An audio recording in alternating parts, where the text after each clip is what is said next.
All right, there we go. Good afternoon, everybody. Welcome to today's Daily Devotional. I apologize for the delay there. I was having some weird technical difficulties, but we should be good now. So, our Daily Devotional today is it's coming from an article, but I want to be real careful to make clear what I want to talk about here. There was a shooting in Chicago, and there was a police officer that was killed, and there was another police officer that is in critical condition, and the brother of the police officer that was killed, a woman named Ella French, she was killed in the line of duty. And I'm not going to read this whole article because my point has nothing to do with the article itself. It just has something to do with one of the things that the brother says. He talks about her and kind of the type of person that she was, and then here at the end he says, "And I was proud of her, and I'm still proud of her. Like, this is God took the wrong kid," he added. And let me be clear. Obviously, this guy is going through a very tough time of mourning and so forth, and I completely understand. But I was reading that, and my first reaction was that, first of all, God didn't take her. In other words, God didn't end her life. You know, the people who were doing the shooting ended her life. There was I think it was just a typical traffic stop, I think is what they said, during extension with at least one suspect during a traffic stop. Yeah. And they're still trying to figure out exactly why they did it and all this stuff. But the point that I want to make is about the thought process or the reaction, his words, of God taking the wrong kid. That a lot of times this is, and again, let me be absolutely clear, I'm not in any way trying to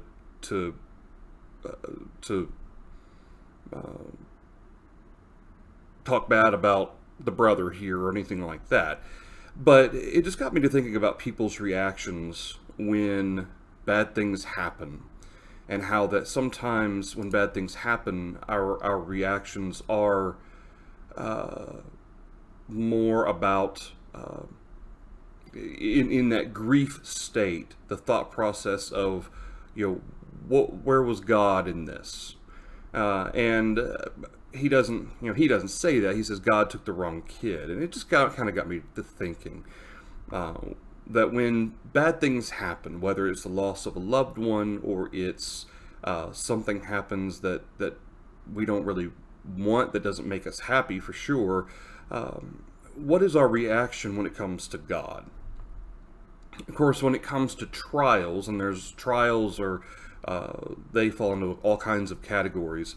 But in James chapter 1 and in verse 2, I can make this a little bit smaller, I guess. There we go. "My brethren, count it all joy when you fall into various trials, knowing that the testing of your faith produces patience. But let patience have its perfect work, that you may be perfect and complete, lacking nothing." Well, what is patience's perfect work? What does patience in the face of trials produce? It produces wisdom. If any of you lacks wisdom, let him ask of God, who gives to all liberally and without a reproach, and it will be given to him.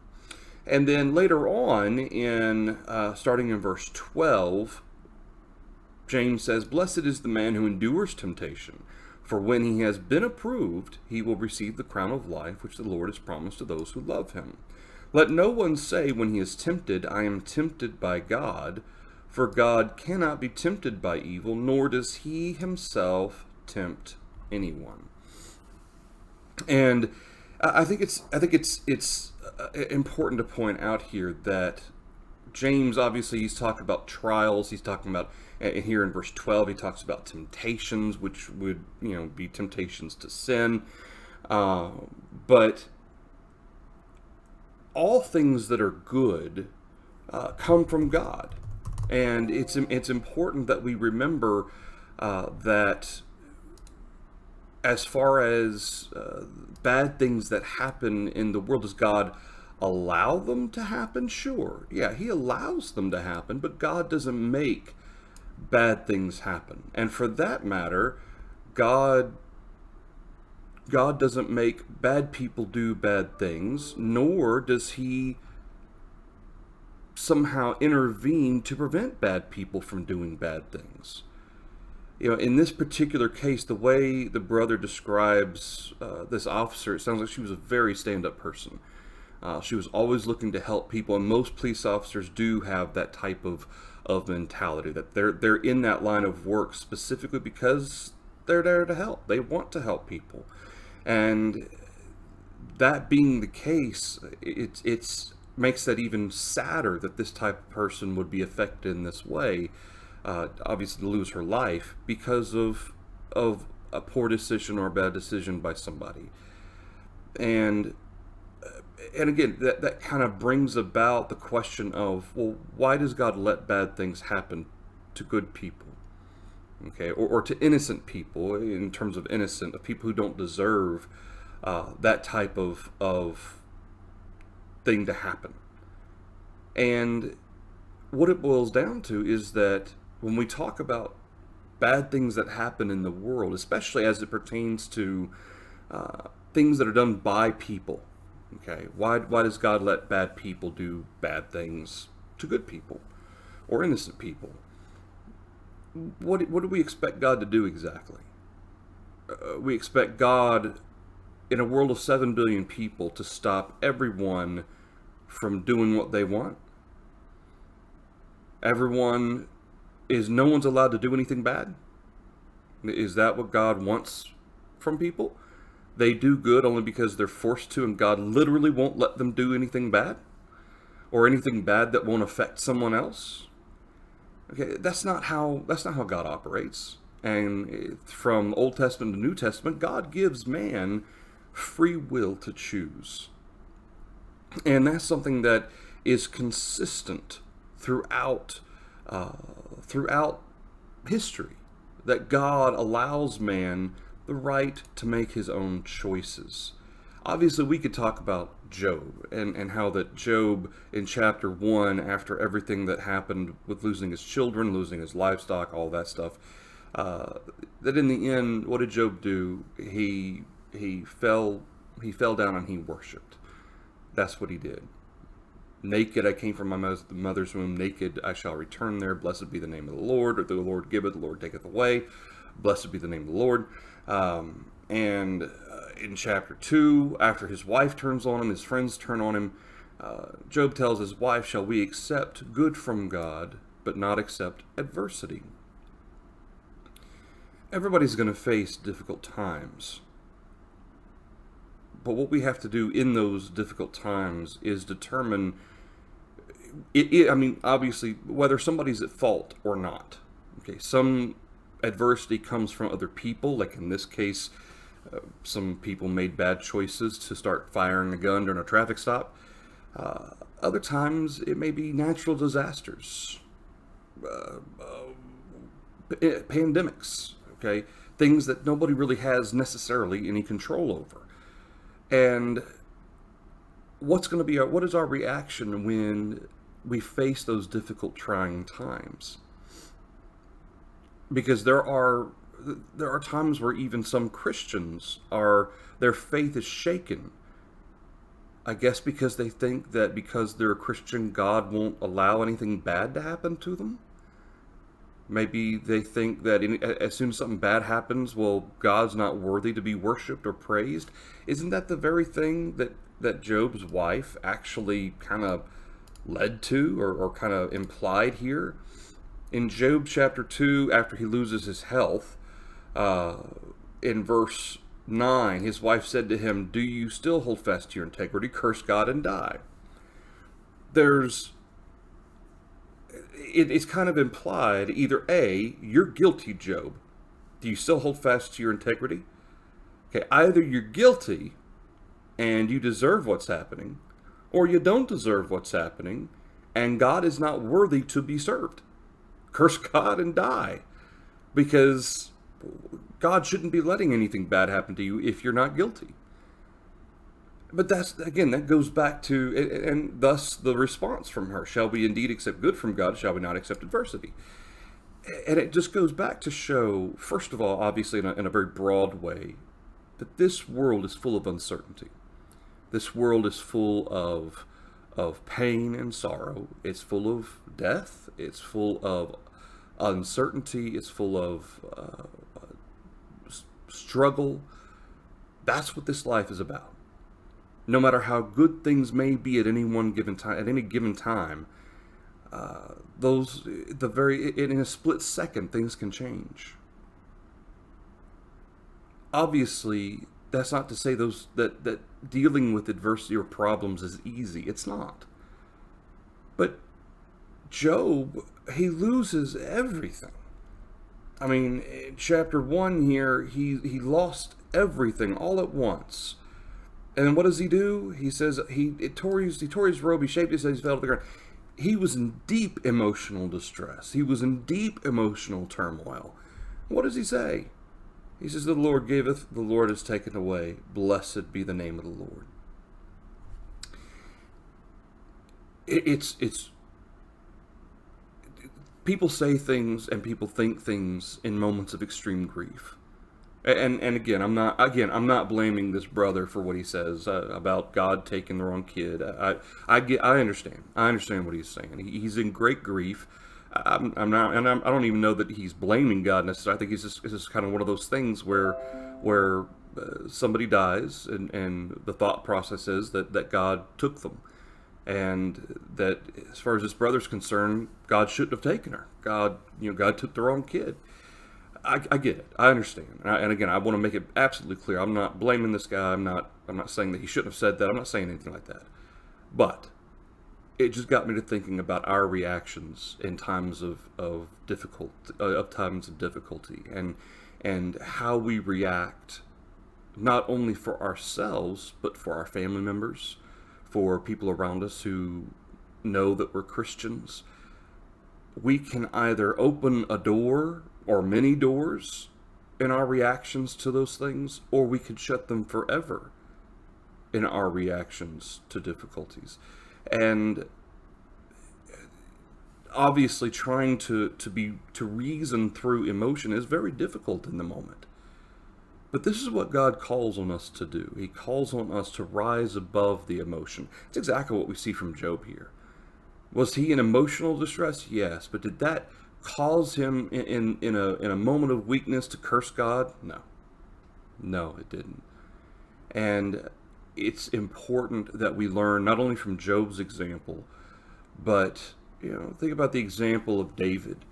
When David's child with Bathsheba was sick and was dying, Job fasted, and I think he was praying that God would allow that child to live. But as soon as the child died, what did David do? He got up, he washed himself, he ate, and his servants, what's the deal? Why are you no longer kind of in fasting and so forth? And David says, there's nothing I can do about it now. Nothing I can change. He says, I can go to him, but he will not come back to me.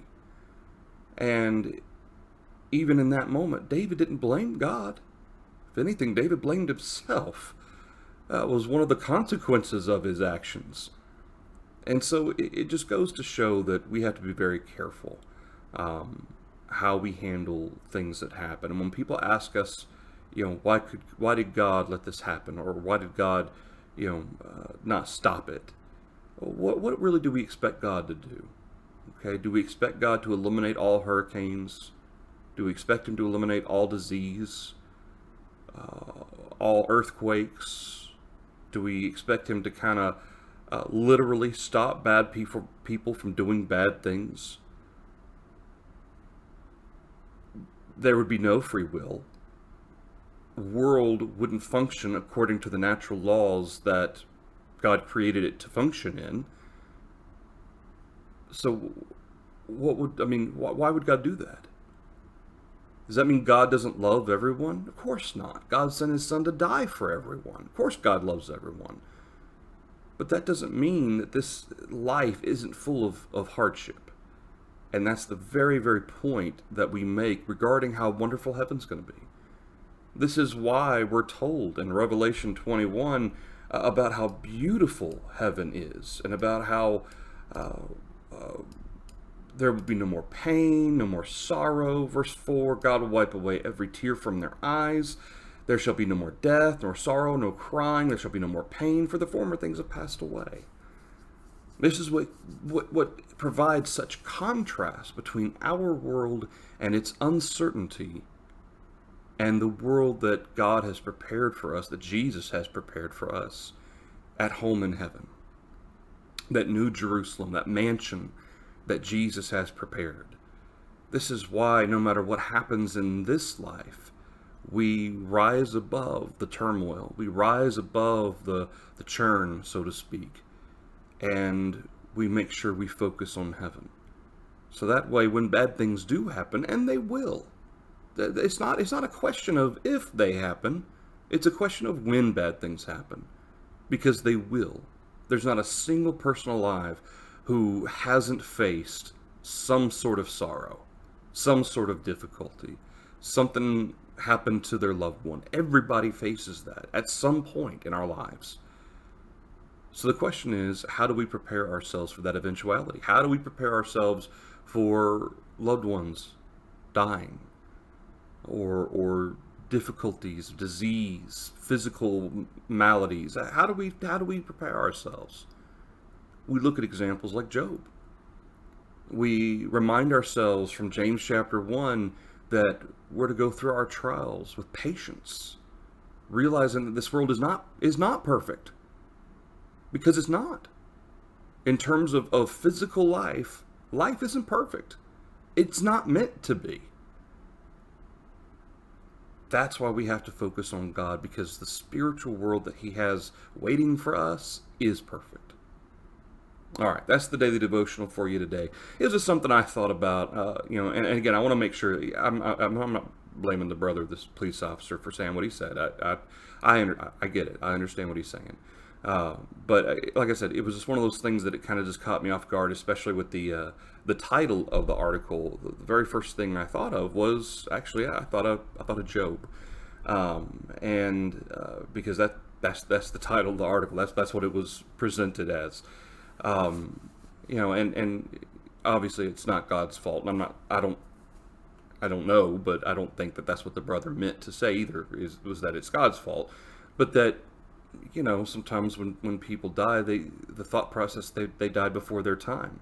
They're not supposed to die yet, and that when innocent people are hurt or killed in that way, sometimes that's the thought process. And it's just one of those things that it's heartbreaking to read things. And we're reading a lot of stuff like this lately.